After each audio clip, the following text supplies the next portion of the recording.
sanay na may kasama. Mas kampante pa ako pag mag-isa. Hindi dahil wala akong kailangan, pero sawa na ako sa mga pansamantalang samahan. Dati naniwala ako sa tropa, akala ko solid, akala ko totoo na. Pero nung ako na yung nawalan, biglang ako na lang ang naiwan.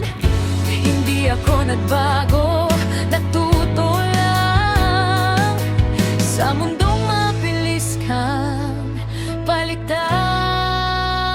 Kaibigan o pera, di na ko nagdadalawang isip. Kasi kahit wala kang pera, pwede ka pa rin i-skip. Ang sakit lang isipin, pero yun ang totoo.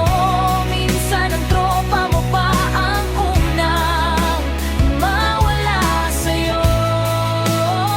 Kaibigan o pera, hindi na ko nagtatanong.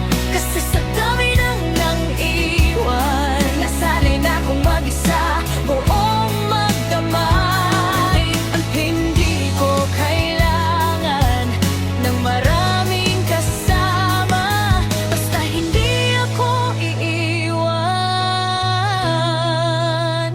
Sapat na sana.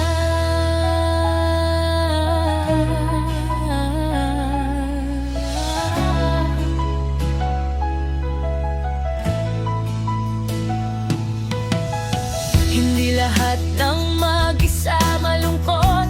Minsan mas tahimik, mas buong loob. Walang expectations, walang masasaktan. Walang nandyan ako na biglang mawawala na lang. Nakakapagod din magtiwala sa taong kayang magbago sa isang iglap lang. Kaya kung papipiliin ako ngayon, sarili ko muna ang uunahin ko. Hindi lahat ng kaibigan panghabang buhay. Minsan pang convenience lang. Pag okay ka lang, nila gustong may ka-share. At pag ikaw na ang nangangailangan,